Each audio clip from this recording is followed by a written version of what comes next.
Hello, everyone, and welcome to another episode of the Red Brothers Pod. I'm Victor, And I'm Alex. and today definitely a more positive one than the last definitely. Well, it was very close to not being positive, and we thought it probably wasn't going to be.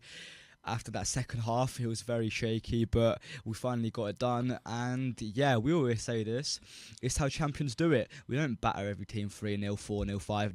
No, We scrape through the 1-0, difficult 1-goal games. leads. We get results, we get points, regardless if it's a rough day at the office or not. And we got through it. And to be honest, I don't think it was that rough. I think the first half was very good. The first half was pretty plain sailing. Yeah, it was literally an average Liverpool performance, so a great performance. However, the second half we struggled a lot. We conceded the very unlucky goal at the fault of, rarely we say this, Virgil van Dijk, and yeah, unfortunate, but he made up for a mistake. Oh, so Not even 5 minutes after. So Yeah. it was great to see Virg back on the score sheet and obviously making up for the own goal that he kind of instigated with Robbo, but it was one or the other, and my money is on Van Dijk. So yeah. So yeah, it was good to see him back on the score sheet and sort of rebounding so quickly from what could have been a really costly error. Yeah, of course, and well, Van Dijk assisted an own goal, but he also scored, so yeah, definitely made up for it. And do you think there's any concerns over that second half performance at all? Yeah, but I think that I sort of accepted this as the season's gone on, that maybe, we're not going to be the most dominant champions that go out and smash every team, For the past few weeks, we've just been picking up results, but at the end of the day, people try to criticise it or say whatever about it, but at the end of the day, we're going to win the league because of those performances we've been putting in. When other teams are going and getting a draw, we'll go there and get a win, and it might not be beautiful or perfect. Yeah. It might be scrappy, but we'll do it, and that was another instance today where, we'd done just enough to get over the line. Yeah, I agree, and yeah, like I said, that wins you titles, and I've heard some people say it's lucky, but you don't win a league on luck. No. And people say that City just having a bad season. Well, we've capitalised perfectly, and we've shot up. Because Arsenal didn't capitalise, for example. They've been waiting for City to slip up for the last few years. And it's finally came. And with the hope that obviously when they do, all their players are going to be in their primes and they're going to be available, and they're going to capitalise on that, but they haven't. And we're the team in the end that's capitalised. So to be fair, I find all this sort of easiest title ever talks quite funny, because how is this the easiest Premier League? People say, because Spurs are 16th and 14th. There's a reason behind that, because the rest of the quality of the Premier League has gotten better. So now these big teams that have got worse will sit there and talk about how bad the quality of the league is, when in reality this is the best Premier League we've seen, because there's more competitive teams, there's better players at smaller clubs, and there's a lot more clubs that are competing for sort of that top 2, top 3, top 4. Yeah. Well, so look at Forest, for example. Exactly. And what I've noticed is, season before this, it was Aston Villa. Aston Villa got top 4. Season before that, it was Newcastle. Mm-hmm. So there's constantly a new team that's in that top 4 bracket. And maybe next season we see Brighton or West Ham or somebody shoot up into that top 4 unexpectedly. It's happening, but I actually kind of like that. I don't like seeing a top 6 team always being... I've loved United being 14th. Yeah, well, that's definitely that's a favourite for me. However, but I like seeing a team where people wouldn't really expect it. Yeah, for sure. Everyone loves an underdog story. Exactly, and it seems that these rival fans don't like an underdog story because it's their teams that are missing out. Yeah. So it's easy to say that in that instance. Yeah. If Arsenal had won the league, none of their fans would be saying that it's the easiest Premier League ever. So yeah, exactly. Again, it's all perspective based, isn't it? Yeah, for sure. But what I don't get, the logic behind this is, how do I phrase this? If you're saying that it's the easiest league, why are you not top? Exactly. You're just calling yourself poor then. Yeah, if you can't be top of a all-time worst Premier League, then that says more about your football club than the one that actually won it. Yeah, exactly. But nonsense. But let's stop talking about that. Let's focus more on the game. And I think there's a lot of positives to take from it. But I think Salah just signed a new tracked, and that assist was absolutely wonderful. It was just Salah doing a Salah type Exactly. things, it's his 18th assist of the season now in the Premier League. Yeah. He's on 20 odd goals. It's just unbelievable, and he's finally back on the GA charts, I guess. Getting an assist last night, as obviously before that he ghosted for a few games. But yeah, it's good to see him back in the goals again, and it's good to see that it seems like that contract gave him a little bit of a boost. And yeah, I agree. You could see that in that pass today, that it was inch perfect, right on Luis Diaz's foot, right in between the goalkeeper and the defender, down that corridor of uncertainty. And I've heard people say that pass was, I think, meant for Jota, who was in front of Diaz. Even if it was, it wasn't.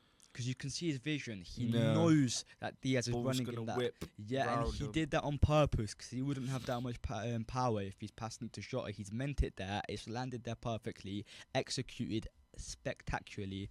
That's what he does. The best player in the Premier League, that's what he does. And I think he should still be in that Ballon d'Or shout. I think he truly should be, but I don't think people are going to see it like that because we got knocked out the Champions League so early. But then in terms of the Ballon d'Or, Rafinha is who I'm seeing get touted as the winner for next year, but he hasn't scored a league goal in 2 months. Yeah, since January, I think. So like, they hold Salah to this ridiculously high level where if he has one bad game in an important game, that's his Ballon d'Or chances out the window, when in reality Rafinha's been ghosted in the league for months. Vinny Jr.'s missing penalties like there's no tomorrow.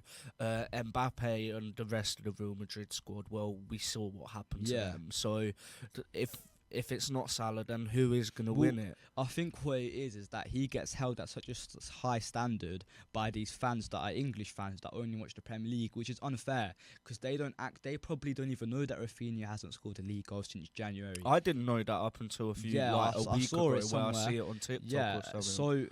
And I think that the media's held him at such a high standard, and they're just saying, oh, these Spanish players are great. And all these English Premier League fans don't watch the Spanish league, so they just see the media saying that Rafinha's been doing great. They don't actually know he hasn't scored in so long. No. So that's just kind of how it goes. But I think that's football in general nowadays, like, who in their right mind would, like, because this is what I mean, like, you still see Salah get hate and get called shit, and like, people are like, how can you compare this guy to Salah, to Hazard, and stuff like that. Like, how in your right mind can you look at Salah, not even the season he's having, but performance for performance, and you sit there and call him shit? Like, of course, people aren't well informed about football, and the funniest thing is half the people we get commenting on these videos have never even watched a game of football in their life. Yeah, so that's how it goes. And then they're the same ones that run these Twitter accounts with a player as the profile picture that waffle absolute shit. Yeah, because they don't watch the games, and it's so clear and obvious. And how it goes is that an agenda gets spread on TikTok, and all these people that don't watch the games, they'll see this agenda and believe it's true.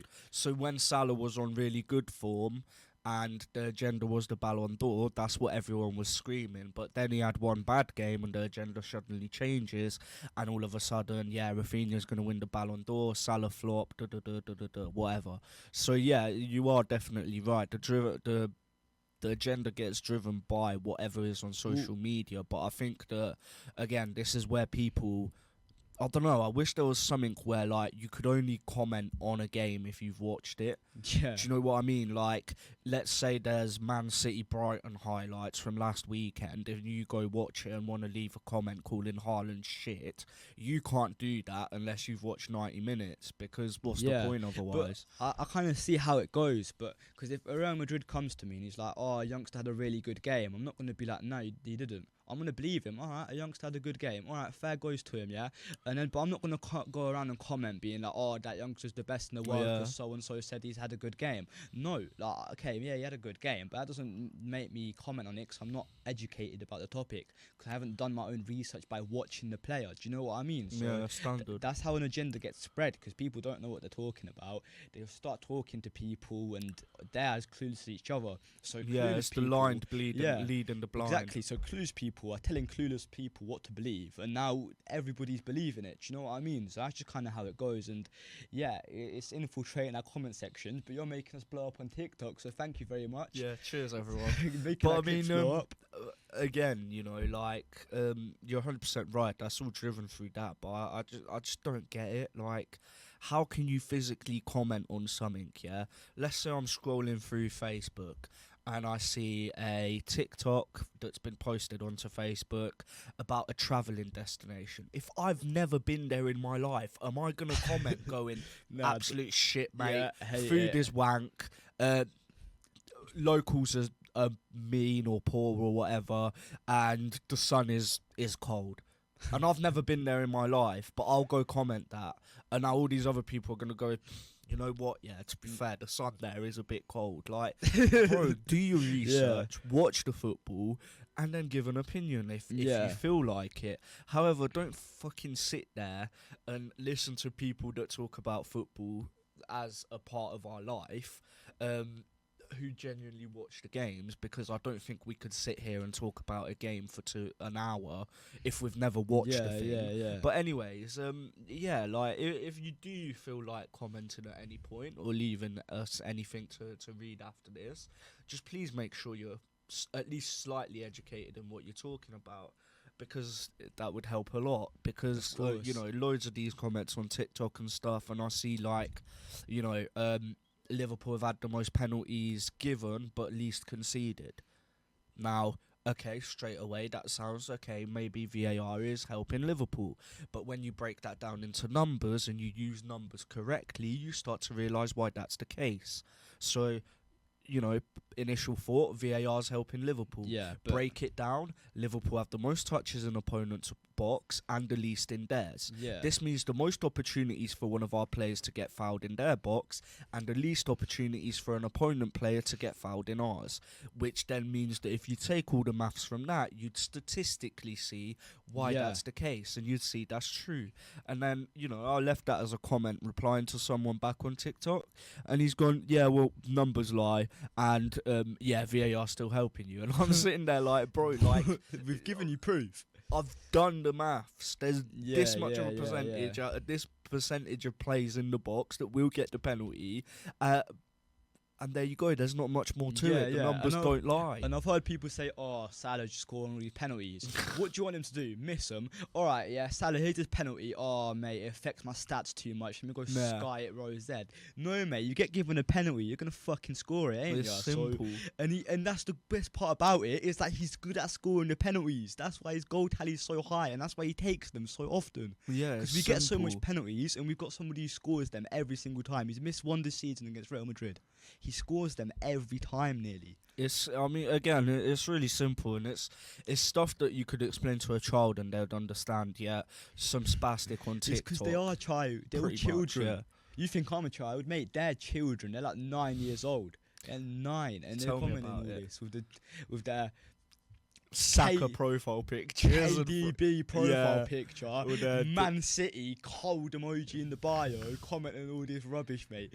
Get out the comment sections, or don't. Keep commenting and get our videos viral, like I said. Guys, keep commenting. Anyways, we back love to it. the game. Yeah, I think it was quite a dramatic ending, and I think that definitely the roar at the end of that goal, during that goal, was something special, and I think it's something we've been missing at Anfield for quite a while. Yeah, I can't remember the last late winner we've had at Anfield at this point, so it was great to have that feeling back. But yeah, you definitely. know, Van Dijk kissing the badge as well after scoring. I think we all know what that meant. You know, Salah's been confirmed last week. Now it's just Van Dijk waiting for it to be put in writing or posted on social media. And you know, it seems like, surprisingly, FSG have done the right thing for once. And I think that Salah assist, the goal contribution, and then the Van Dijk goal, and then the contract on top of it is kind of the icing on the cake. Right. Yeah, so, for sure. Yeah. Same with Van Dijk, you know, gets the goal, contract on top. Love that.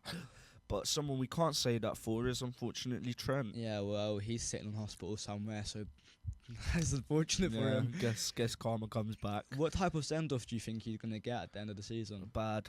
Yeah, I agree. I think there's going to be some fans that still applaud him, but I think a lot of people are going to be blowing and whistling during that final game. Yeah, for sure. For the most part. But again, he's brought it upon himself.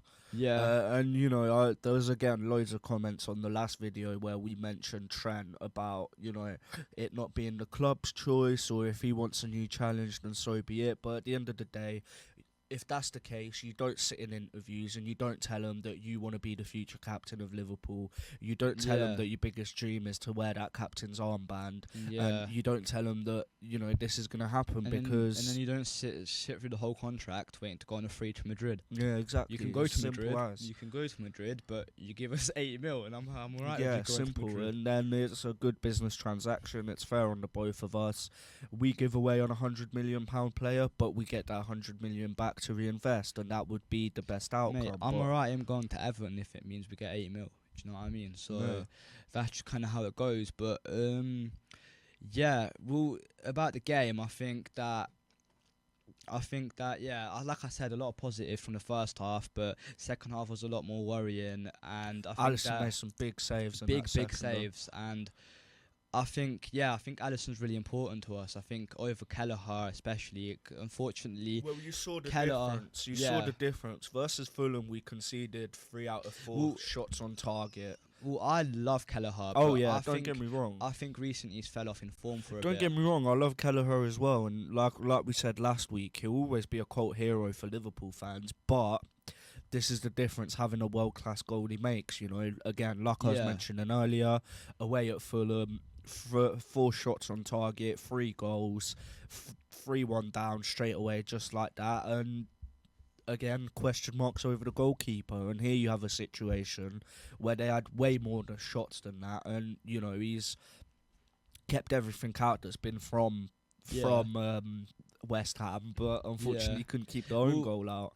Yeah, that's not really his fault. I wish he had a clean not at sheet, all. But yeah, like you said, I think Keller has lost form in the past few weeks or months, maybe even. And I think it's especially after that Newcastle game where we dropped points. I think that one Ever mistake. since then, he's not looked the same. Yeah, because before that he was doing outstanding. I mean, he was winning cup finals with us, 2 of them. So, because he didn't play in that FA Cup, did he, against Chelsea? He played last year. In the Carabao and the Carabao Cup before that as well. Got to the final. Haven't we won? We won a Carabao Cup. Yeah, in 2021, 22. Yeah, and then we won one last year. Yeah. So he won them. He won them two of us. I always get that FA Cup mixed up in that season. Yeah. But yeah, you're right. Because it's so confusing. 2 penalty shootouts against Chelsea in 2 different competitions. But nevertheless, and I think Alisson's been absolutely amazing for us. But when do you think it's time to see him go with a new goalkeeper coming in? Well, that's the thing. When Mashvadili comes in and... what does that mean for our goalkeeping department? Well, obviously we expect Kelleher to move on. I think we've established that, but as to what's next, I'm not sure. Obviously, Mamashvadili doesn't want to be a number 2. Alisson's not going to be a number 2, so I mean we might have to send him back out on loan for another year. I think I saw on social media somewhere that we're currently looking at an option of keeping him there on loan during Alisson's last season, which seems to be next season, and then he comes in after that. And then obviously we'd need a backup as well. What does that say about a third choice goalkeeper? Jaros. Okay, so I thought we're gonna move him to second. Okay, so our second choice. Hopefully not. Yeah, well, I don't think he's too bad, to be honest. He had that one game. I'm not sure against who. This season. Yeah, it was right at the start, wasn't it? Yeah, I'm not really sure against who that was. But I don't. It was just the Carabao Palace. Palace at home away. We won 1-0. Jota scored early on. I don't remember. It was Palace, 100%. But nevertheless, I don't think he did too bad. But I don't think over a run of games, I don't think he'd be able to keep up that consistency. Well, if we've seen the drop-off this bad from Alisson to Kelleher, just on the Fulham game, for example, then I can't imagine that drop-off on Jaros from Alisson, especially over the course of a season. Yeah, but I think this can be easily solved. I mean, having too much goalkeepers is a good problem to have. Well, we don't have too much at the minute. We're trying to find a second one because both of them want to be number 1s. No, that's the point. We have on paper we have 4 goalkeepers next season. 3 of them one number one. 3 of them first choice. Yeah. So having too much goalkeepers is more of a good problem than not having enough goalkeepers. For sure. If we had a goalkeeper problem like United, for example, then both of them being trash. Yeah. I've heard some rumours that they want to swap Kelleher and Onana over swap deal, but I do not see that happening whatsoever. And I would not take Onana as a second choice goalkeeper. Never, ever. No chance. Do not even put that guy near my club. No chance. No, thank you. But yeah, I mean, just touching on the game, I think that, like you said, the first half was definitely notable, and there was really good performances in there. Yeah. And I think we just let it slip in that second half. And I wanted to ask you why you think that could be. I think it's a bit of complacency. I mean, I think that we believe, and I think we all believe that we're going to win the league, but we haven't lifted the trophy yet. We haven't got guard of honour, so there's no point of being this complacent. I think we need to. On paper, we've won the league, but we haven't officially mathematically won the league yet. So I think we just need to push through it and get rid of these. Well, I mean, 2 wins left. You're looking at Leicester away next weekend, and then Tottenham at home the following weekend. Yeah. So it's doable. It's doable. Obviously, it's doable. It's doable doing them. It's doable. It's doable in 2 weeks at Spurs, but it's just whether, like, we've seen a drop off in Liverpool recently, and I think that's a bit of complacency. Do you not agree? The thing is, no, I agree with the complacency. I think that's what it could be. You know, potentially tired legs in there from a very long season. But I think also, you know, it's just that part of the season. It gets like this, unfortunately, and I think we see it is a Arsenal combination of, like I said, the tired legs and potentially complacency in this case, that these players can't hit them same heights that they were sort of earlier in the season. But I also think that maybe Slot utilising his squad better over the course of the season would have helped as well, because these players would have a few less 90s in their legs again, and this is the likes of Dom Szoboszlai and all these other players that play 90 every week. You know, Szoboszlai, for example, now looks leggy. He can't seem to do the running anymore. He doesn't have the passing or the shooting or the dribbling in him at the minute, and you know, he's not playing well all round. But I think that if you now all of a sudden take a few of those 90 minutes out his legs, you know, you'd have a lot more to offer, a lot more energy. So again, when you're not using Elliott, Chiesa, Endo and all these other players at the rate that you should be to rotate the squad, that's when you start to see cracks in the armour at this point in the season. The way I see it, it's just if we see Chiesa on the team sheet, we're not thinking, that's a bit of a weakness. No, we're thinking that's another great player. That's another player that should be starting each week. But again, we don't know what goes on at that training ground. Yeah, we don't know what signs from Chiesa Slot has seen. You know what I mean? Maybe this guy doesn't even turn up to training. He just comes for the post-match meal.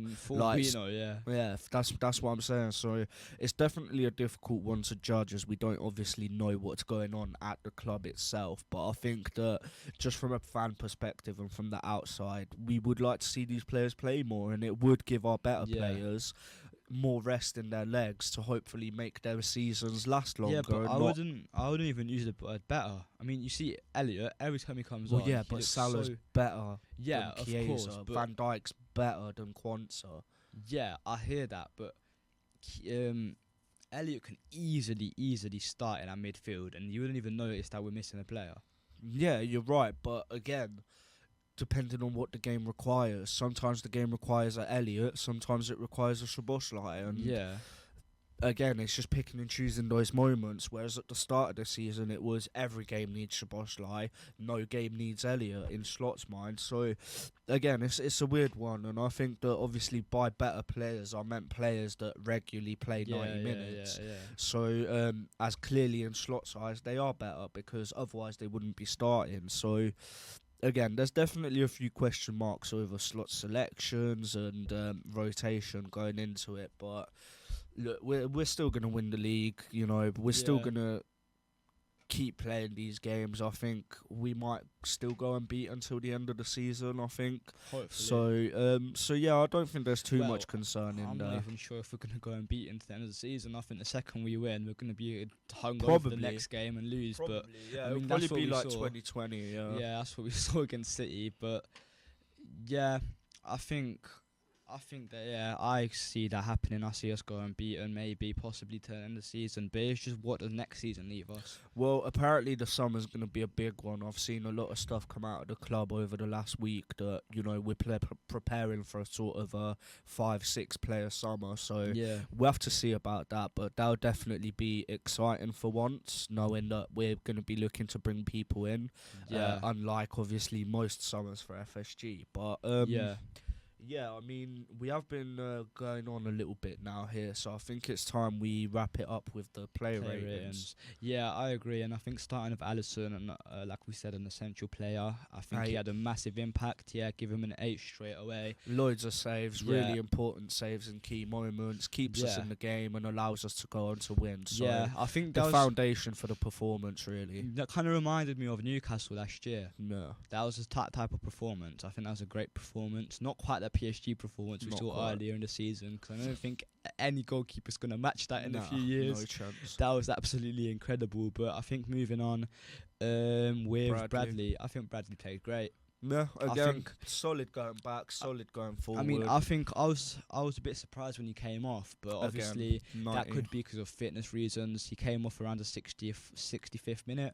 I would have liked to see him play a bit more, maybe 10, 15 more minutes, but still I think he had a good shift in, and I think he played very well. But he is just coming back from injury, so it is understandable why he played so you don't little. want to. The worst thing and the last thing you want to do in this situation is rushing back into playing 90 and then him re-aggravating it.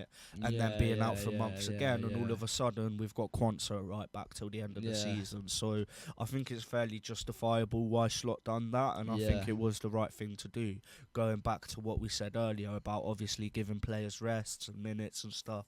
So yeah, moving on to Ibu and Verge, I think we always do them two as a collective because they just come as a duo. And I think that Ibu can get a 7 and Van Dijk can get an 8 from the goal. Obviously, Verge makes the mistake, but he makes up for it double with the goal. Straight away, I can agree with that. Yeah, Konate really strong again. I think sometimes he does struggle a little bit with these more bigger physical strikers. So in that case, I was happy that Fulkrug didn't start and it was Bowen in the 9 to start with, because I think we had a lot less problems with him than we could have. But yeah, Ibu was all right again, nothing special, but nothing I know bad. what you're saying, because he struggled with Beto and Muniz. Yeah, so we've struggled with and Calvert-Lewin before. Okay, yeah, there you go. So we've struggled with these more physical players. But yeah, overall he's still very strong and he's still a great centre back. Let's not take anything away from him. But Van Dijk struggled just as bad with all of them strikers. So it clearly seems to be an issue with our way of defending and our back line, that when there's a physical presence, that these guys can't just brush off the ball, it becomes more complicated. But on to Robbo now, and I think Robbo can get a 6. No, I think Simicast started, didn't it? Oh yeah, Simicast. Well, he didn't do nothing, considering I've forgotten he even started the game, so he probably can get a 6 as well. I think I'm happy I saw him start over Robbo. Yeah, I mean, Robbo deserved to be dropped after Fulham, so definitely. But Simicast still isn't of the level to be a starting left back. Simicast didn't really do much, however, I don't think he had a bad performance, so to say, because I don't think he made any mistakes. Yeah, so that's why he gets a 6. Yeah, 6, that's what I'm saying, because obviously I don't think he had a negative impact in the game, but I don't think he had much of a positive one either. So let's move on to someone that did have a bit of a positive output. Gravenberch. Yeah, I think we saw his amazing times again. Yeah, I think we finally saw the Gravenberch turn again. He took one sort of just going into their half on the half turn, and went forward with it and found a pass forward. So yeah, great to see that again. It's crazy how such a young player in one season has developed a whole move just based around his whole name, which is crazy to see. I mean, a Cruyff turn has been developed through his whole career. Gravenberch came in, and now we've got the Gravenberch turn straight away. So so Gravenberch can hold a 7 from us today. Yeah, and I think McAllister, yet again, same. I think that, he nearly got killed again about 3 times, as it seems to often be the case when he's on the pitch. It's just kind of how it goes. I think he likes it. But yeah, I think he can get a 7 as well. And I think that just in front of him, we had Jones, who, I'll be honest, I'm sticking with the 7s through the midfield. I think they weren't too bad. They weren't great. I would have liked to see him maybe protect the back line more on them counter-attacks where we got, pinned back. But other than that, solid midfield performance and 7s all round, in my opinion. Yeah, I think Jones played well as well. I completely agree with you. 7 all rounds. And Salah, I think we can give him an 8. Yeah, I think that's fair. That assist was perfect. Yeah, it's another example of you don't have to be too loud, like in a whole game. You don't have to show too much. Yeah, but he still gets just that goal yeah. contribution, that one moment. But I think we nearly saw that classic Salah goal cutting in onto his left foot, brushing a man off and getting that shot off. Unfortunately, it didn't go in. But if that went in, that would have been quite a long time coming for that type of goal to see it again. For sure. And up front, Jota started 6 again. Yeah, I don't didn't think do he did nothing. Yeah, I don't think he did much. And I don't really remember a part of his play at all throughout that game. So similar to Shimikas, to be honest. And I think Diaz, he had a very easy goal, but the fact that he's made that goal, that awareness, I think that he was important throughout. You know, again, he's always sort of important for getting us up the pitch and making stuff happen. Yeah. So Diaz can get an 8 alongside Salah for me as well. I think the fact he made that run of so much awareness I think he's read Salah. He knew that Salah was going to make that attempt of such a crazy pass, and he just knew. And he had an easy goal, but he's worked for it. He needed to get there in the first place. Exactly. So that was the challenging part about that goal, and I think that's everybody. Well, we're on to the subs now. If we start with Quansah, who came on for Bradley.